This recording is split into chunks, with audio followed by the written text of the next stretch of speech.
and her stepfather Fidel, who saw her as one of his own. He would later say, "She had the ultimate respect for me as I did for her." And the pair were as close as any father and daughter could be.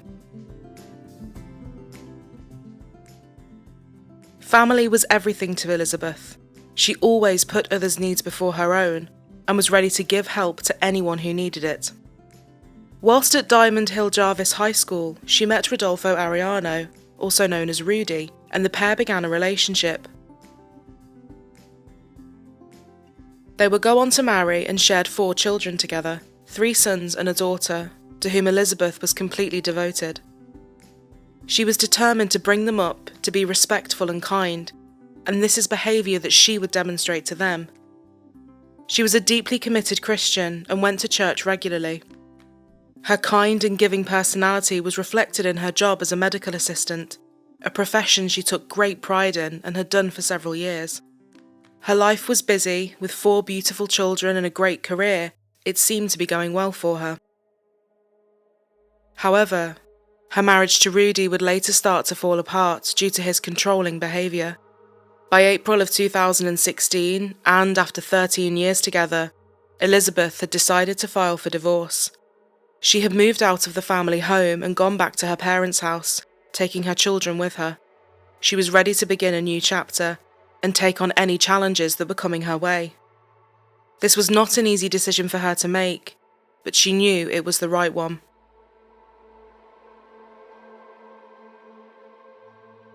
The 15th of April, 2016.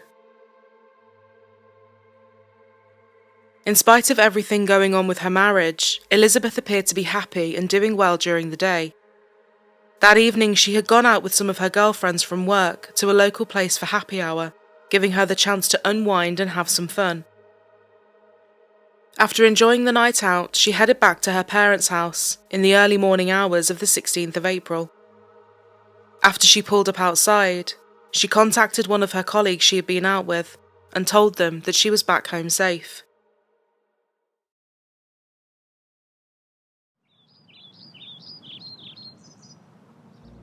As morning broke on the 16th of April, Elizabeth's mother Juanita would make a worrying discovery.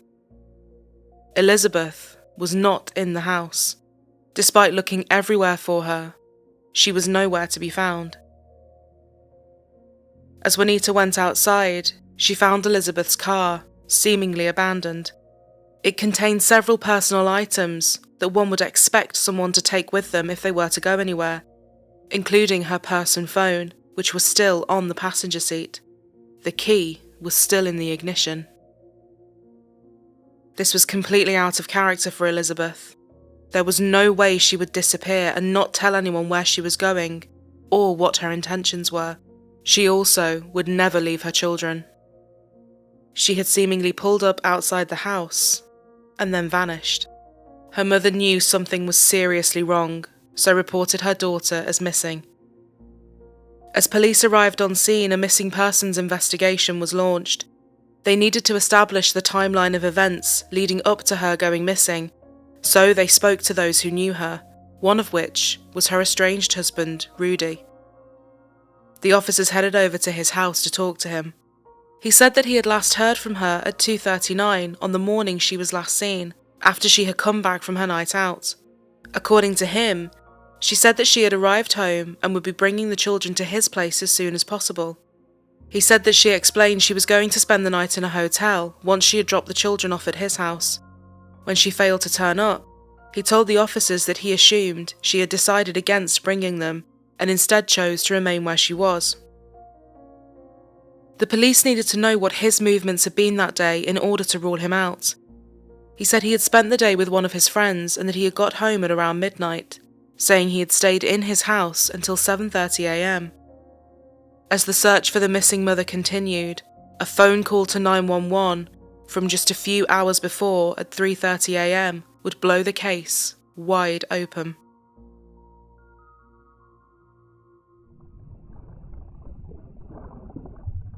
Looks like they might have been tied to something. They might have been tied to something.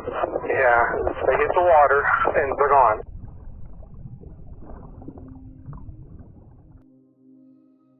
The call had come in from someone doing some nighttime fishing on Lake Worth. The drop from the Interstate 820 bridge into the water was 40 feet. One witness said they heard what appeared to be screams on the way down. After the call had come in, officers had been immediately dispatched, and working with the fire department and divers, they entered into the water to see if they could find anything. And, tragically, they did. The body of a woman was found and pulled from the water. She was still wearing her maroon scrubs from work. It was Elizabeth Arellano.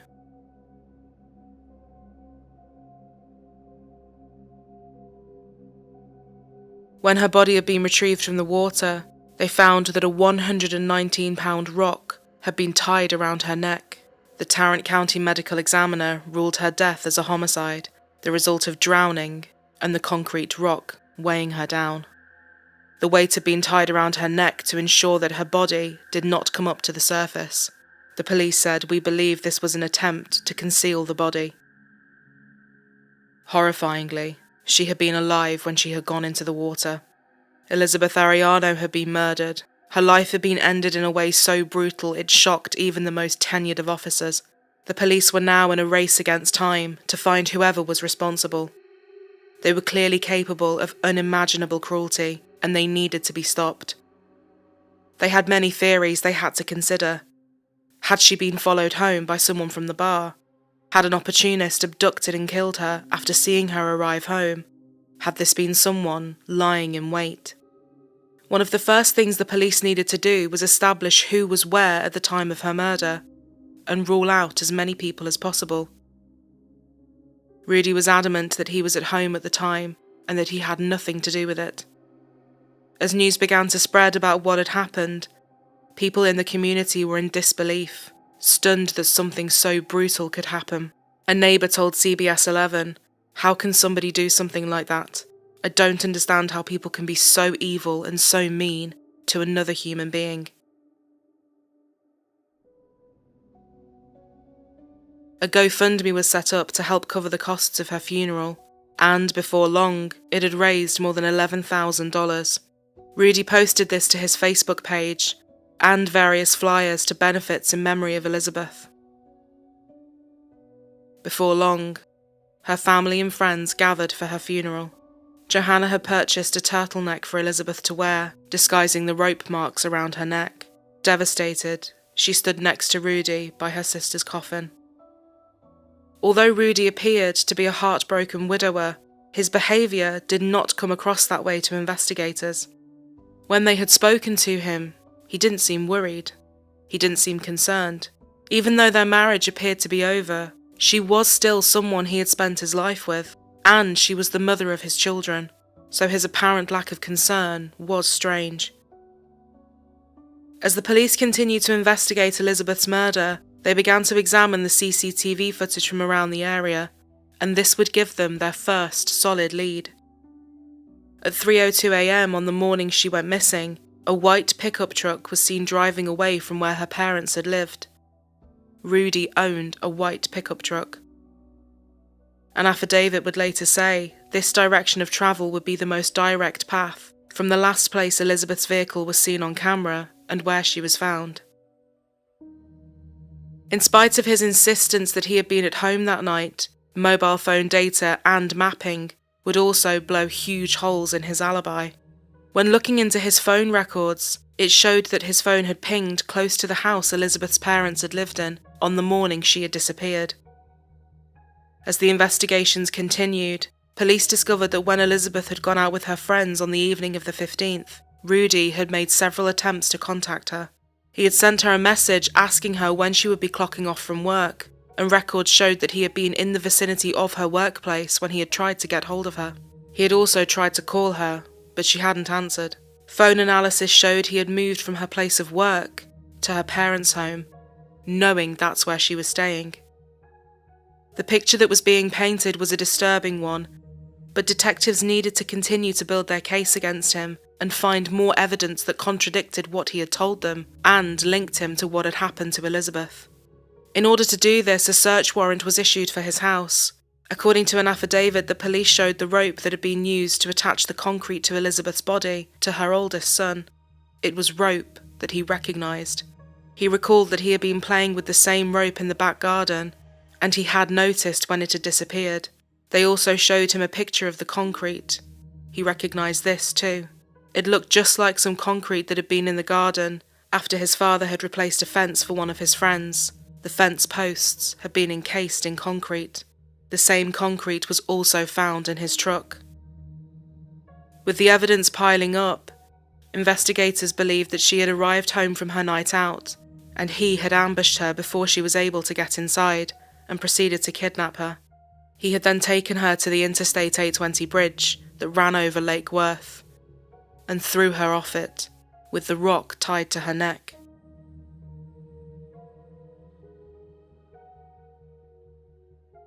"10 days after his wife's body was pulled from the water, Rudy Arellano was arrested on suspicion of her murder. He was then charged and held at Mansfield City Jail on a $500,000 bond. Elizabeth Arellano was found with a rope tied around her neck, her body weighted down with a boulder. But her husband has now been arrested and charged with capital murder. Before he was arrested, he was posting on social media about helping with her burial. Fox 4's Phil Alvarado near the scene where she was found with more. Phil. Hi, Steve. It was about 3:30 in the morning on April 16th. A couple of fishermen were on Lake Worth when they heard some screaming and then saw what looked like someone falling off the bridge into the water. It looked like the 28-year-old mother of four had jumped off the Loop 820 bridge over Lake Worth. At least that's what everyone was supposed to think. Elizabeth Arellano's mother, Juanita Galvan, says in Spanish she forgives the person who killed her daughter because she doesn't want anger in her heart. She won't speak her son-in-law's name. She was a great mother. She was a great daughter, a great sister, a great aunt. We want to stay focused on the memory of Elizabeth, known as Betty, and stay focused on the kids. Her family says they'll take them in, but they miss their mother. The person everyone says was the glue of their family is gone. Somebody must have seen something, because there's always somebody out there, you know, and if they did, somebody seen something, please come forward. This is how she would want us to be together and, you know, taking care of, you know, watching her babies. And Fort Worth police are actually asking the public, anybody else who may have seen something that night that looks suspicious, they're asking for them to come forward. Well, Doug, this family is grieving, but they're also on a mission. They're rallying to raise the couple's 4 children, but they also want North Texans to know that Elizabeth's life was so much bigger than how she died. She was a lovely, lovely mother. I want to say a lovely daughter. To the world, she was Elizabeth Arellano, a murder victim whose body, bound with rope and a concrete boulder, was pulled from Lake Worth. Everybody you met will tell you my sister always had a great smile on her face. I mean, she was on top of all of us, constantly. She was like a mini mom to us too, you know, so that was her. That's why she was the glue of the family. The couple has 4 children, ages 4 to 12, but family members insist they have not been orphaned. I have 3 kids now, I have 7. We're all gonna come together and we're all a family, my sister Alejandra, and we're gonna take care of those kids. They're our priority right now and they're our main concern. A witness also spoke to the local media who observed his behavior the day after his wife's death. A next-door neighbor who didn't want to be seen on TV says the day after Elizabeth Arellano was killed, her husband sat in a pickup in his driveway playing music and drinking beer. As her devastated family tried to come to terms with what had happened to her and come to terms with who was responsible, they spoke to the media about Elizabeth and how much she meant to them.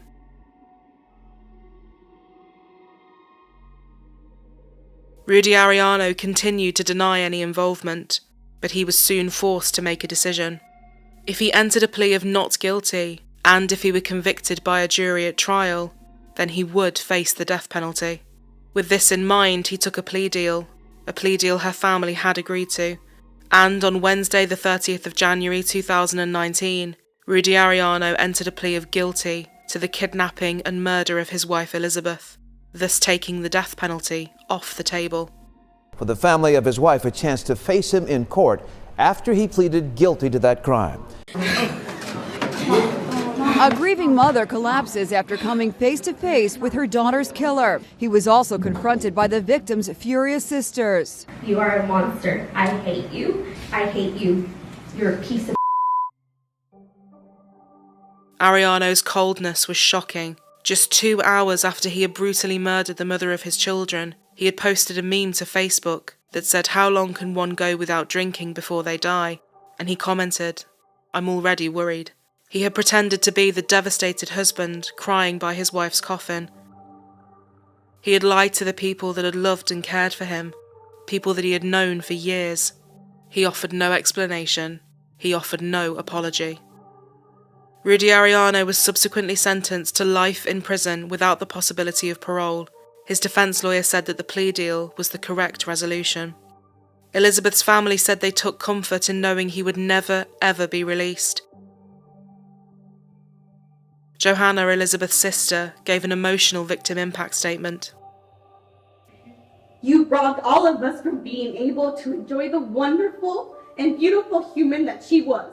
She will never get to see her kids grow up. She will continue to miss out on all the holidays. She will miss out on all the high school graduations, her future grandchildren, and most important, the right to live to be happy and enjoy being the great mother that she was. How dare you? How dare you take matters into your own hands?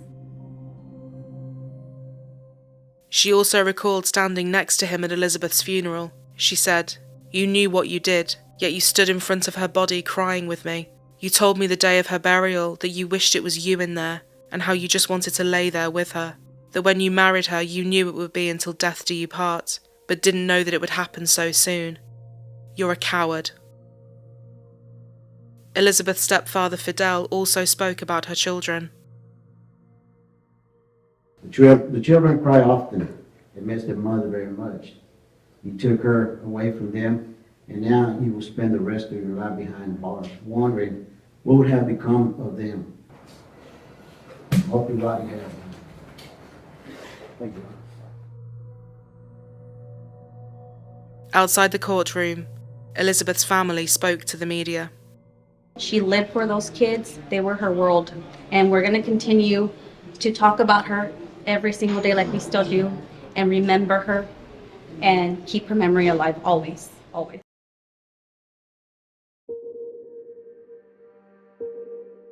Elizabeth Poulet Arellano was a devoted mother and much loved daughter, sister, aunt, friend and colleague. She had an enormous impact on those she knew and those she helped to care for. Her sister Johanna said that her family will continue to keep her memory alive and talk about her with her children. For those who knew and loved her, they will never forget what a kind, thoughtful, and amazing woman she was.